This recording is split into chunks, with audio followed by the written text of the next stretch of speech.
नमस्कार दोस्तों, स्वागत है आप सभी का स्टूडेंट सॉल्यूशन क्लासेस में। एनिमेस 2.0 में आपका हार्दिक अभिनंदन है। हम ज्योग्राफी के चैप्टर 4 और चैप्टर 5 के इम्पोर्टेंट क्वेश्चन आज लेने वाले हैं। तो आइए शुरू करते हैं। पहला प्रश्न है कि विश्व के सर्वाधिक वृद्ध व्यक्तियों का प्रतिशत किस देश में है। तो सर्वाधिक वृद्ध व्यक्तियों का प्रतिशत है जापान में, और महाद्वीप के आधार पर देखें तो है यूरोप में।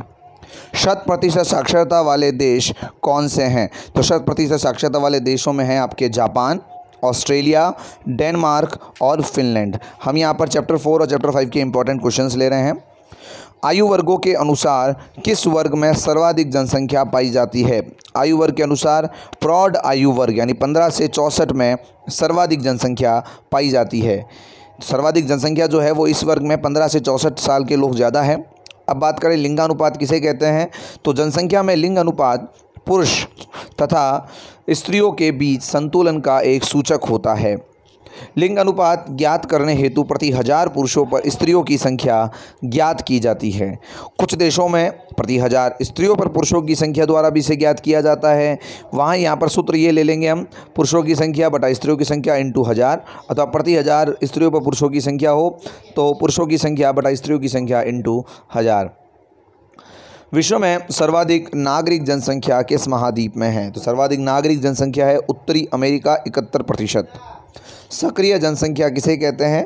परिश्रम युक्त व्यावसायिक कार्यों में संलग्न तथा इन्हीं कार्यों से जीविकोपार्जन करने वाली जनसंख्या को आर्थिक रूप से सक्रिय जनसंख्या कहा जाता है। एक्टिव पॉपुलेशन किसे कहा जाता है, जो कि काम करने में संलग्न है। अब आते हैं निबंधात्मक प्रश्नों की तरफ। नागरीय जनसंख्या के वितरण के अनुसार विश्व में वितरण का वर्गीकरण करें। विश्व में नागरीय जनसंख्या के वितरण का वर्गीकरण सबसे पहला आता है उच्च नगरीय जनसंख्या। इस वर्ग में विश्व के वे देश आते हैं जिनमें नगरीय जनसंख्या का प्रतिशत 60 से अधिक है। संयुक्त राज्य America, Canada, Mexico, Brazil, Australia, New Zealand, Japan, Singapore, Argentina एवं यूरोप महाद्वीप के अधिकांश देशों में नगरीय जनसंख्या का उच्च प्रतिशत पाया जाता है। मध्यम नगरीय जनसंख्या। इस वर्ग में विश्व के वे देश सम्मिलित होते हैं जिनमें नगरीय जनसंख्या का प्रतिशत 40 से 60 तक पाया जाता है। चीन, इंडोनेशिया, दक्षिण अफ्रीका, मिस्र, वेनेजुला, क्यूबा, जमैका और हेती आदि देशों में मध्यम नगरीय जनसंख्या पाई जाती है। न्यून नगरीय जनसंख्या। इस वर्ग में 40% से कम नगरीय जनसंख्या वाले देश आते हैं। इस वर्ग में भारत, पाकिस्तान, बांग्लादेश, नेपाल, दक्षिण पूर्वी एशिया एवं अफ्रीका महाद्वीप अधिकांश देश है। विश्व जनसंख्या में आयु संरचना का वर्गीकरण करें। तो विश्व जनसंख्या में आयु संरचना का वर्गीकरण इस प्रकार है। सबसे पहले बात करते हैं कि आयु संरचना की आवश्यकता क्यों है, ताकि हमें ये पता चल सके कि भाई कितनी सक्रिय जनसंख्या है और कितनी निष्क्रिय जनसंख्या है। उन जनसंख्याओं के अनुपात का ध्यान रखने के लिए, उन जनसंख्याओं के अनुपात के बारे में ज्ञात करने के लिए हमें आयु संरचना की आवश्यकता है। दूसरा बिंदु है कि महाद्वीप और राष्ट्रीय स्तर पर आयु संरचना किस प्रकार है। तो महाद्वीप के आधार पर देखें तो महाद्वीपीय आधार पर कितने ऐसे देश है जिनकी नगरीय जनसंख्या या आयु आधार पर जनसंख्या कितनी है उसे देखना होता है। अब इसको थोड़ा सा और यहाँ पे समझ लेते हैं कि बाल वर्ग में किसे आएंगे। विश्व की कुल जनसंख्या का 35% बाल वर्ग है, और बाल वर्ग के अंदर आते हैं 0 से 14 वर्ष तक के बच्चे। विश्व स्तर पर इनमें प्रादेशिक विभिन्नताएं पाई जाती है। विकसित देशों में 18.3% तथा विकासशील देशों में 32.2% जनसंख्या इसी आयु वर्ग से जुड़ी हुई है। जिन देशों में जन्म दर उच्च है वहाँ इस वर्ग की जनसंख्या का प्रतिशत भी अधिक है। युवा एवं प्रौढ़ वर्ग। युवा एवं प्रौढ़ आयु वर्ग की जनसंख्या दूसरे देशों में रखी जाती है। यह जनसंख्या दूसरे वर्गों से अधिक होती है। इस वर्ग की जनसंख्या प्रजननशील, आर्थिक दृष्टि से सबसे गतिशील होती है। किसी भी देश का विकास स्तर इस जनसंख्या वर्ग से संबंधित होता है। वृद्ध वर्ग की बात करें तो आयु वर्ग की जनसंख्या ऐसे देशों में अधिक पाई जाती है जहाँ जनांक की विकास क्रम पूरा कर लिया जाता है। अधिकांश विकसित देश इसी वर्ग में आते हैं। अंतर्देशीय प्रवास। एक ही देश के विभिन्न राज्यों या प्रदेशों के मध्य लोगों के एक स्थान से दूसरे स्थान की तरफ होने वाले स्थानांतरण को अंतर्देशीय या आंतरिक स्थानांतरण कहा जाता है।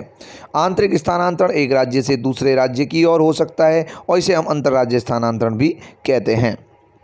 मानव विकास सूचकांक की रिपोर्ट के कौन सा संगठन जारी करता है। यूएनडीपी, संयुक्त राष्ट्र विकास कार्यक्रम। मानव विकास सूचकांक का मूल्य न्यूनतम अधिकतम किन अंकों के मध्य होता है? 0 से 1 के मध्य होता है, ध्यान रहे आपको। प्रवासन के कितने प्रकार है? तो प्रवासन के मुख्य 2 है, अंतर्राष्ट्रीय प्रवास, अंतर्देशीय प्रवास, आंतरिक प्रवास।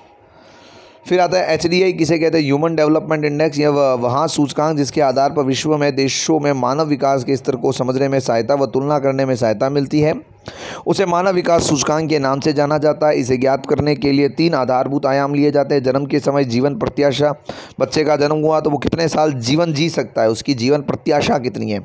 अब अगला सामान्य साक्षरता दर, फिर प्रति व्यक्ति वास्तविक सकल उत्पादन का उपयोग किया जाता है। मानव प्रवास के कितने भेद है? 2 भेद हो गए, आप्रवास और उत्प्रवास। मानव प्रवास के कितने पक्ष है? प्रत्येक मानव प्रवास के लिए 5 पक्ष होते हैं। पहला, देश। इसमें यह विचार किया जाता है कि जनसंख्या किस प्रदेश या क्षेत्र से कहाँ को प्रवास करती है। इसमें अंतर महाद्वीपीय प्रवास, अंतर्राष्ट्रीय प्रवास, अंतर्राज्यीय प्रवास और स्थानीय प्रवास सभी प्रमुख है। फिर आता है काल।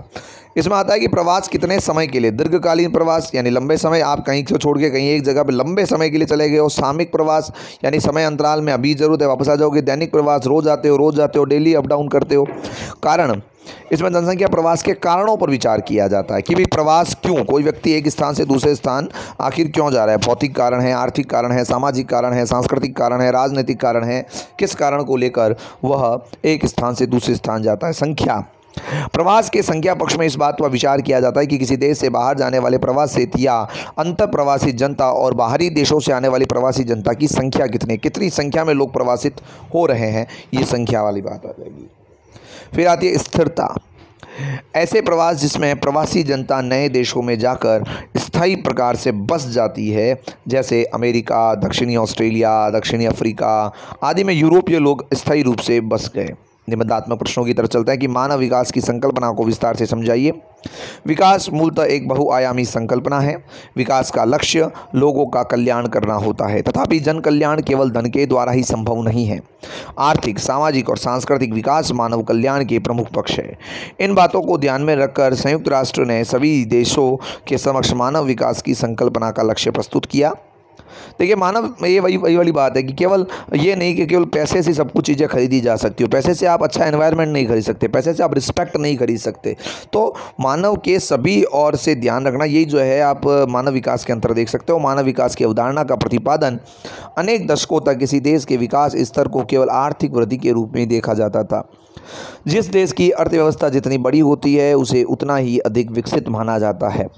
पहली बार मानव विकास संकल्पना के संबंध में प्रसिद्ध अर्थशास्त्री महबूब उल हक और प्रोफेसर अमर्त्य सेन को नोबेल पुरस्कार अर्थशास्त्र में प्राप्त है। ध्यान रहे, अमर्त्य सेन ने मानव विकास की अवधारणा का प्रतिपादन किया। महबूब उल हक और प्रोफेसर अमर्त्य सेन, उनके अनुसार मानव विकास एक ऐसा विकास के रूप में होता है जो लोगों के जीवन में सुधार लाता है और उनके विकल्पों में वृद्धि करता है। मानव विकास से तात्पर्य लोगों के विकल्पों को विकसित करने एवं परिवर्तित करने की प्रक्रिया ही मानव से है। अर्थात मानव के आर्थिक, सामाजिक, सांस्कृतिक, राजनीतिक विकास के विकल्पों को परिवर्तित करने की प्रक्रिया ही मानव विकास का लक्ष्य है। संयुक्त राष्ट्र विकास कार्यक्रम ने लोगों के विकल्पों को परिवर्तित करने की प्रक्रिया को मानव विकास के रूप में परिभाषित किया है। उसके अनुसार विकास सिर्फ लोगों की आय तथा पूंजी का विस्तार नहीं, अपितु मानव की कार्यप्रणाली तथा क्षमताओं में वृद्धि करने का माध्यम भी है। अब बात करते हैं कि प्रवास के परिणाम क्या क्या है, उनके विश्लेषण करते हैं। प्रवास में कुछ स्थानों से लोग जाते हैं तथा अन्य जगह पर जाकर रहने लगते हैं। दोनों स्थानों पर प्रवासी जनसंख्या का प्रभाव पड़ता है। प्रवास के कारण क्या क्या है? सबसे पहले जनसंख्या के संतुलन का बिगड़ना। प्रवास से जनसंख्या का संतुलन बिगड़ता है। जिस स्थान से लोग जाते हैं वहाँ की जनसंख्या कम एवं जहाँ जाकर बसते हैं वहाँ की जनसंख्या अधिक हो जाती है। संस्कृति का प्रसार, प्रवासन के कारण संस्कृति का प्रसार होता है। प्रवासी लोग अपने साथ अपनी तकनीकी, धर्म, परंपराएं, रीति रिवाज, भाषाएं आदि लेकर जाते हैं, जिसका प्रभाव वहाँ के स्थानीय लोगों पर भी पड़ता है। ये अपनी तकनीकी ज्ञान का उपयोग करके वहाँ के आर्थिक स्तर को ऊंचा उठाते हैं। प्रवासी लोगों का प्रभावी होना, प्रवासी लोगों की वेशभूषा, रहन सहन, खान पान, भाषा आदि के अनुसार ही उस क्षेत्र की संस्कृति धीरे धीरे परिवर्तित हो जाती है। अंग्रेजी के आगमन से हमारी भारतीय संस्कृति इसी प्रकार परिवर्तित हो गई थी। जनसंख्या समस्याएं प्रवसन के कारण जनसंख्या के दबाव, बेरोजगारी, निर्धनता आदि समस्याएं बढ़ जाती है, जबकि जिस देश या स्थान में लोग प्रवसन करते हैं इन समस्याओं में कमी आने लगती है। आर्थिक विकास, प्रवासी लोगों की कार्यकुशलता, तकनीकी ज्ञान आदि के कारण उस क्षेत्र में आर्थिक संसाधनों के विदोहन से उस देश या स्थान या आर्थिक स्तर ऊंचा उठ जाए। जैसे यूरोपियन लोगों के आने से अमेरिका, दक्षिण अफ्रीका, ऑस्ट्रेलिया आदि विकसित राष्ट्र बने। तो ये थे हमारे चैप्टर 4 और चैप्टर 5 के महत्वपूर्ण प्रश्नोत्तर। तो आप इस वीडियो को 2 से 3 बार देखेंगे तो आपको सारे प्रश्नोत्तर याद हो जाएंगे। और ये इंपॉर्टेंट नोट्स आप यदि प्राप्त करना चाहते हैं तो आप अनिमेष के नीचे जो डिस्क्रिप्शन दे रखी है उस डिस्क्रिप्शन में जाकर आप अनिमेष के टेलीग्राम ग्रुप पर जुड़िए, वहीं से आपको जो है ये सब कुछ मिल सकता है। Thank you for watching. Like करेंगे, शेयर करेंगे और सब्सक्राइब करके जाएंगे चैनल को। Thank you very much.